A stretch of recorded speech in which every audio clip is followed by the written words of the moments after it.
السلام عليكم ورحمة الله وبركاته. بسم الله الرحمن الرحيم. الحمد لله رب العالمين. اللهم صل على سيدنا محمد وعلى آل سيدنا مولانا محمد. പ്രിയമുള്ളവരെ, ഇന്ന് നാം ചർച്ച ചെയ്യുന്ന വിഷയം കണ്ണേർ, അതുപോലെ നമ്മുടെ ശരീരത്തിലേക്ക് കുടിയേറിയ ജിന്ന്, പിശാച്ച്, മൂർത്തി, ഇതുപോലെയുള്ള കാര്യങ്ങൾ ഒഴിഞ്ഞു പോകാൻ ഉള്ള മന്ത്രമാണ്. ഇത് ചെയ്യേണ്ടത്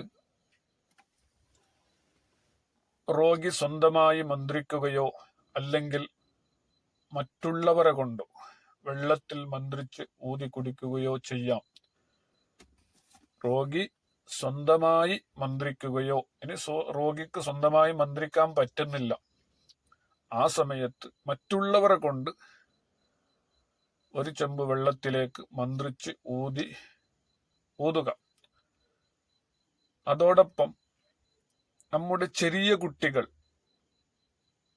മനസ്സിലാക്കേണ്ടതുണ്ട്. നമ്മുടെ ചെറിയ കുട്ടികൾ ചിലപ്പോൾ ഉറങ്ങുന്ന സമയത്ത്, അല്ലാത്ത സമയത്തും, ഉണർവിയിലും ഉറക്കത്തിലും ചിലപ്പോൾ അട്ടഹാസിച്ച് കരയാറുണ്ട്. പേടിച്ച് എന്തോ കണ്ടതുപോലെ അട്ടഹാസിച്ച് കരയാറുണ്ട്. അല്ലെങ്കിൽ അവർ വാശി പിടിച്ച് കരയാറുണ്ട്. ഇതുപോലെയുള്ള കാര്യങ്ങൾക്ക് ഈ മന്ത്രങ്ങൾ, അള്ളാഹുവിന്റെ വിശുദ്ധ ഖുർആനിലുള്ള ചില സൂറത്തുകളും ആയത്തുകളും മന്ത്രിച്ച് കൊടുത്താൽ വളരെ ഫലപ്രദമായിരിക്കും. പ്രിയമുള്ളവരെ, ഓത്തു തുടങ്ങേണ്ടത് സൂറത്തുൽ ഫാത്തിഹ കൊണ്ടാണ്. അതിനുശേഷം ഈ സൂറത്തും ആയത്തുകളും ഓതുക. അതോടൊപ്പം ഒരു 7 അക്ഷരങ്ങൾ സ്ക്രീനിൽ കൊടുക്കുന്നുണ്ട്. ഈ 7 അക്ഷരങ്ങൾ രഞ്ജപ്പൂ മരത്തിന്റെ ഇല എടുക്കുക. ആ ഇലയിൽ 3 ഇല എടുക്കുക, ഒന്നല്ല 3 ഇല എടുക്കുക. അതിൽ ഈ അക്ഷരങ്ങൾ എഴുതണം. ഞാൻ സ്ക്രീനിൽ കൊടുക്കുന്നുണ്ട്.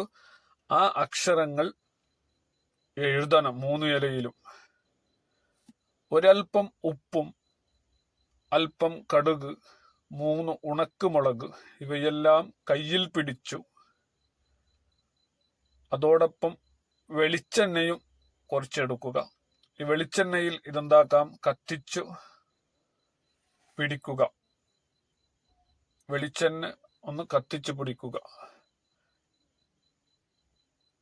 മേൽപ്പറഞ്ഞ ഈ കാര്യങ്ങളെല്ലാം മന്ത്രിക്കുക. അതിനുശേഷം രോഗിയെ എന്തു ചെയ്യാം, 21 വട്ടം ഒഴിയുക. 21 വട്ടം തല മുതൽ കാളുവരെ ഒഴിയുക. ശേഷം അതിനെ കത്തുന്ന അടുപ്പിൽ ഇടുക. അപ്പൊ ഈ കണ്ണേർ എന്നുള്ളത് എല്ലാവർക്കും സംഭവിക്കും. സിഹിറും സംഭവിക്കും. അതുപോലെ ചില ആളുടെ തടിയിലേക്ക് താണറിയാതെ കുടിയേറിയിരിക്കും ചില ശൈത്താനുകളും ചില ജിന്നുകളും, പിശാച്ചുകൾ, മൂർത്തി, ഇതുപോലെയുള്ളത് ചിലപ്പോൾ നമ്മുടെ ശരീരത്തിലേക്ക് ഞങ്ങളറിയാതെ കുടിയേറിയിരിക്കും. ആ സമയത്ത് ഞങ്ങൾക്ക് പല ബുദ്ധിമുട്ടുകൾ സംഭവിക്കാൻ സാധ്യതയുണ്ട്. പലതും നടക്കാം. കണ്ണേറ് കൊണ്ട് പലതും നടക്കാം. ചിലപ്പോൾ കണ്ണേറ് കൊണ്ട് ജോലി പോലും നഷ്ടപ്പെടാറുണ്ട്. വീട്ടിൽ സമാധാനം ഇല്ലാതെ ഉണ്ടാകും. എപ്പോഴും വീട്ടിൽ വഴക്കും ബഹളം നടക്കും. അപ്പോൾ ഇതിനൊക്കെയും ചിലപ്പോൾ മനുഷ്യന്മാർ ഹസദ് കൊണ്ട്, അസൂയ പൂത്ത് നമുക്കെന്ത് ചെയ്യാം, സിഹിർ ചെയ്യാനും സാധ്യതയുണ്ട്. അപ്പൊ ഇത്തരത്തിലുള്ള കാര്യങ്ങളെല്ലാം നമ്മിൽ നിന്ന് ഒഴിഞ്ഞു പോകാൻ വേണ്ടി നാം ഈ സ്ക്രീനിൽ കാണുന്ന ഓരോ ആയത്തുകളും സൂറത്തുകളും ഓതുക. അത് ഒരു ചെമ്പ് വെള്ളം വെക്കുക, അതിലേക്ക് മന്ത്രിച്ചൂതുക. അതെല്ലാം കഴിഞ്ഞതിന് ശേഷം ആ കാര്യങ്ങളെല്ലാം ചെയ്തതിന് ശേഷം ഉപ്പ്, മുളക് ഇതുപോലെയുള്ളതിനെല്ലാം ഒരു തീയിൽ, നല്ല കത്തുന്ന തീയിലേക്ക് ഇടുക.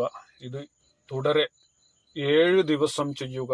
ഇത് എല്ലാ ദിവസം മഗ്‌രിബിന്റെ ശേഷമായിരിക്കാം നല്ലത്. കുട്ടികൾക്കും ഇതുപോലെ ചെയ്യാം. കുട്ടികൾക്ക് ഇങ്ങനെ മന്ത്രിച്ചു കൊടുക്കാം. കുട്ടികൾക്ക് ആ വെള്ളം കൊണ്ട് കുളിപ്പിക്കുകയും ചെയ്യാം.